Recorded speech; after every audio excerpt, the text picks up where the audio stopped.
time for Inside the Sixers. We look at the Sixers each day at this time. It's brought to you by Copiers Plus, providing quality products and services to South Jersey businesses. Since 1986, service is their specialty. Visit them online at copiersplus.com. A closer look at this Sixers team coming off a 1-3 road trip.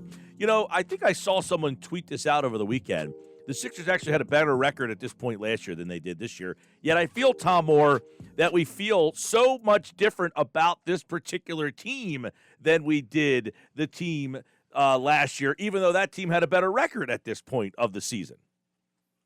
Well, for one thing, they're number one in the conference, whereas last year they were fourth or fifth, so that makes a big difference. Milwaukee was off to a terrific start last year and was kind of running away with things, so I think that has an impact.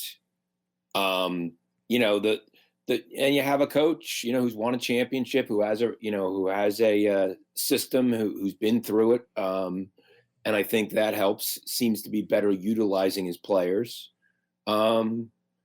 Yeah, it's interesting because they've only played 5 teams with winning records, and they're 1-4 against them. They've had, going into the trip, they had the easiest schedule in the NBA, but still, you got to beat the bad teams, and they were doing a good job of that. Last year, they didn't always do that. They lost games they should have won, both at home, mostly on the road, but occasionally at home.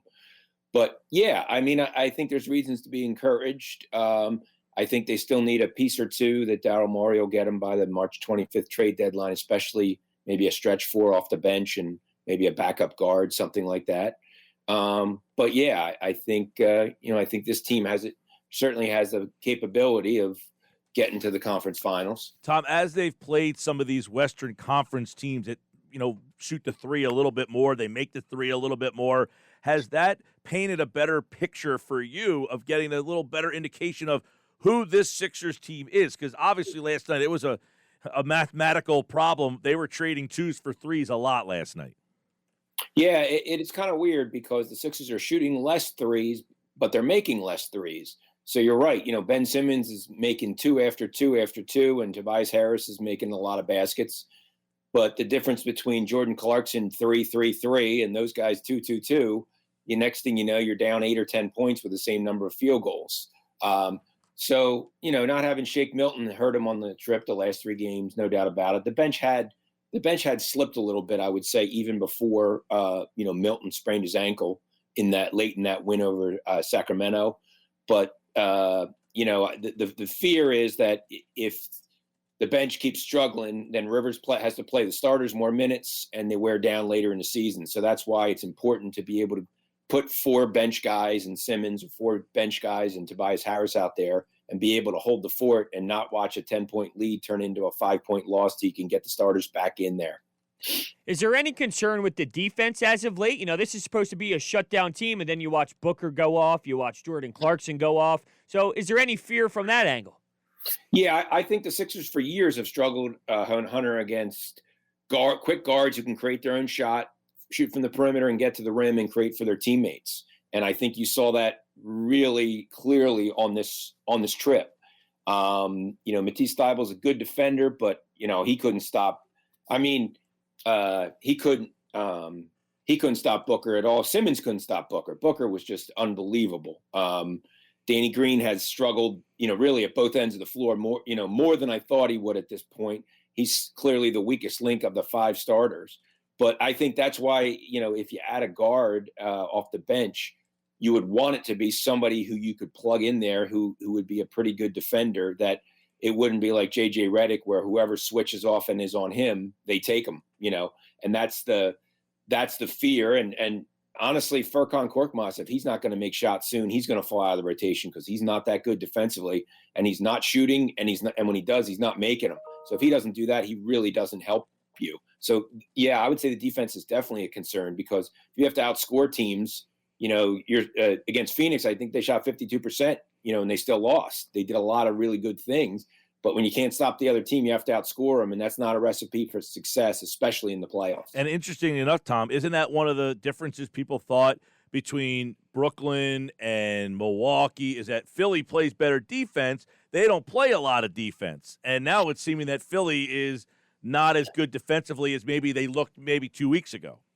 Yeah, that's probably true. But if you look at who they played, I agree, Mike. But if you look at who they played, they've played some elite, guards in terms of guys that can score and just attack you and just keep going and going.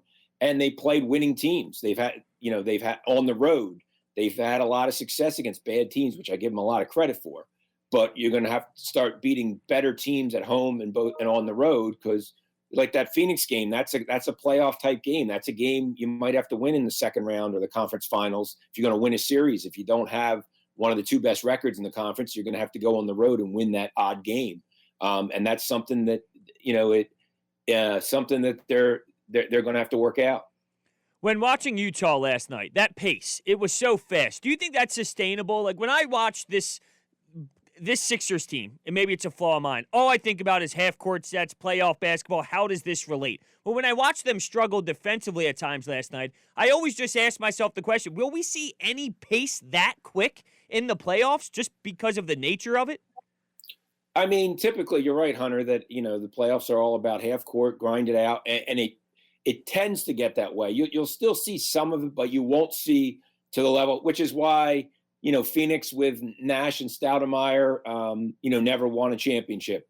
They'd win 60 games the regular season, put up a ton of points, but then you get into a 7-game series against the Spurs, who have Tim Duncan and can kind of, beat you 95-93. It's a lot tougher. So it probably wouldn't be as big a problem, but their transition defense and stopping the ball have been issues for this team, kind of going back to what you're saying before. And that's related to all this because Utah was getting in the paint and then kicking it out, to Clarkson or Ingles or whoever, and we're just torching them. So it's the most basic thing, and you learn about it when you start playing basketball, but you have to stop the ball. If the guy guarding the point guard gets beat, it's a scramble and somebody's going to be open. And a team like Utah that has so many shooters and spread the floors, they're going to find the open guy, and they did a really good job of that last night. Tom Moore is with us here. The Sixers, of course, lose to Utah last night. Big night from Ben Simmons. And you followed Ben his entire career, Tom. That's the game that frustrates people more than anything. And it's, well, what did he do yesterday that made him do that? No one, I don't think, will ever have the answer to that. But I guess one of the questions is, if Ben Simmons is just scoring, his average is down this year, but the scoring around him is up.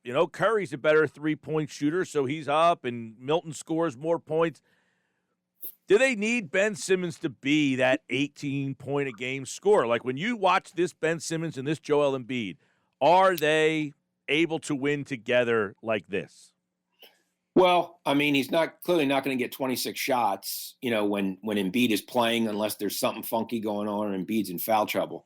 But I think it's more the mentality, just the way he came out and attacked the rim. Even if he gets 15 shots or 14 shots or whatever it is, he was. I don't know that I've ever seen him come out in a game and attack the way he did. It was interesting on the Zoom calls after the game. He said that it's really not natural for him. It's something that he's really been working on because he's more of a take it if it's available, but don't force it. Find your teammates. He's a 12-point, 11 rebound, 10 assist, triple double kind of guy, and you see that he's capable in the right situation, and is capable of putting up monster numbers, but still everything was in the paint, everything was inside. And if you can get there and get those shots and make them like he did. And the other thing was his free throw shooting. He was 63-9 coming into the game. He makes 12 of 13 last night, which is huge. Now he's up over 66%. So I think that's as big an indication as anything that he got to the line so much, but then that he made them, I think that also helped because if he's going 1 for 2, maybe that affects how his aggression, because I don't really want to get fouled and go the line and make 1 for 2 where I'm not that comfortable. But when you're making two out of 2 and 2 out of 2 and 2 out of 2, I think that really helps too. So I think it's more the way he needs to play. Doesn't mean he needs to score a lot more, but I think he needs to take what's available. I think he was 3 for 7 on Gobert for 9 points, which means, he torched there. He had 33 against everybody else. So they tried a lot of different things and really had a hard time, stopping him. He was getting everything pretty much from 5 feet and in. And if you can get it, that's fantastic. Yeah, I guess the problem with me when it comes to Ben is I feel like there's mismatches that he doesn't take advantage of where it's laughable. He'll take it to heart when, LeBron's out there, which makes sense. Obviously, you get the rise of playing against LeBron, but I remember when they played Memphis. Here's Grayson Allen one-on-one with Ben Simmons, and instead of just taking him to the rack, he would stop, pick up his dribble, look around the perimeter. How do you attack some of these other great players, and then when you have a matchup you should destroy, that's when you look to kick it out? It just blows my mind. Yeah, he does do a lot of that. And earlier this season, I mean, you're right. He has had 6'3" guards on him, and he doesn't even look to post up. Or he used to be in that habit where he would penetrate, get in the lane, and he's always looking to kick it out. And defenses were scrambling to guard the 3-point shooters because they knew what he was going to do. But you see last night, if he can do more of that, again, doesn't have to take it to the basket every time, but if he can get those shots and maintain that mentality, I think it can really help this offense, and it's going to prevent teams. It's going to make it harder for teams to double team Embiid. It's going to benefit everybody. Again, not that he has to score 20 a night, but just that he has to take advantage of those opportunities. And when Grayson Allen or, fill in the blank, whoever it is, 6'3" guards are on him, he has to take advantage because he can. He's quick. He's too quick for the big guys, but he's too big for the smaller guys. And it seems like he likes out quick in the big guys, but doesn't go over the little guys as much as he should. I would agree, Hunter. Sports columnist Tom Moore from the Courier Times. You have a column up at the Bucks County Courier Times that looks at a couple trade pieces. What are some things that Daryl Morey, I mean, if he's not going to get a James Harden or a Bradley Beal, which, all the fans would go crazy for, what are some of the minor deals that they could make that could mean, major things for this team? Well, I still think the biggest need is a stretch four off the bench, whether it's Jalika from the Sacramento Kings, who's fallen out of the rotation. You could absorb his contract in that trade exception and just send a second-round pick along. Then you'd have to cut somebody, maybe Poirier, to make room for him on the roster. But that's the kind of guy that I think you could get. Ilyasova's out there. I just don't know how much he has left in the tank. J.J. Redick, the same thing. He has not shot as well. He's coming off the bench this year. He wants out in New Orleans. I don't know that and he's making $13 million. George Hill is a guy that they have interest in, who led the league in 3-point shooting last year, who's a very good point guard, that would probably be with the second unit, could play 20 minutes or whatever. He and Shake could be co-initiators, so on. Those are guys. PJ Tucker might be available from Houston. Houston's saying it wants a first-round pick, but the same thing, they could absorb his contract in that $8.2 million trade exception. So I think Daryl Morey will do something. I guess what my column said is the idea is not to overreact. Milton comes back, and don't make a deal now and find out you could have gotten somebody better later at the same position, that there's not a huge sense of urgency right now.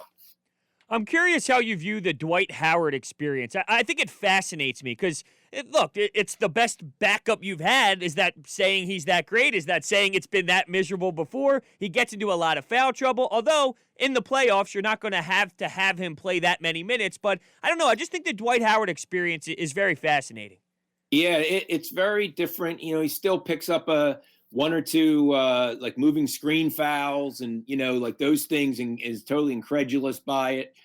Is physical and, not a low post real threat. He had a couple buckets last night and had a double-double, but like he's more of a banger, get an offensive rebound and follow it up or kick it out. But yeah, I mean, as you said, you're looking, if Embiid plays 33 or 34, you're looking for 14 or 15 minutes, and that's assuming you don't go small. If the other team last night, I thought that was a great move by Rivers, is, not starting either Howard or Tony Bradley, going small and making them match up where Gobert had to come out and cover, Simmons or whoever, somebody that wasn't a big guy, a low post threat. So yeah, I mean, I think he's certainly helped. He's very active, but he seems like he picks up a technical foul here or there. You kind of have to keep him under wraps a little bit. You have to watch him. I know he's been a very positive influence on some of the younger players, and he takes them during timeouts and points out things to Maxey and Isaiah Joe and, things like that. Matisse Thybulle, which is, because the guy's been through everything. He was a superstar, and regarded as a terrible teammate. And now that he's not a star, he's a bench guy, won a championship last year. It seems like he's accepting this role pretty well, where I would have never bet it. Allen Iverson never accepted this kind of role. It's hard for stars to accept not being stars. It's their mentality, So it is kind of fascinating to watch how he's handling this role, and how he is being a mentor to these young guys. Well, obviously, this team is starting to, create its own identity here. We're trying to find out more about it, and we'll continue as they can come back home tomorrow. They'll take on Houston. You can hear that game right here on 97.3. Houston Wednesday, Bulls on Friday, and then the Raptors on Sunday. So 3 games back here in Philly after the road trip. Tom Moore, sports columnist for the Bucks County Courier-Times. And, of course, he, like all guests, appeared via the Boardwalk Honda hotline here on Inside the Sixers today. Thank you, Tom. All right, thanks a lot, guys. Take care. All right, and Tom Moore, like all guests, appeared via the Boardwalk Honda hotline, and we appreciate him jumping on board today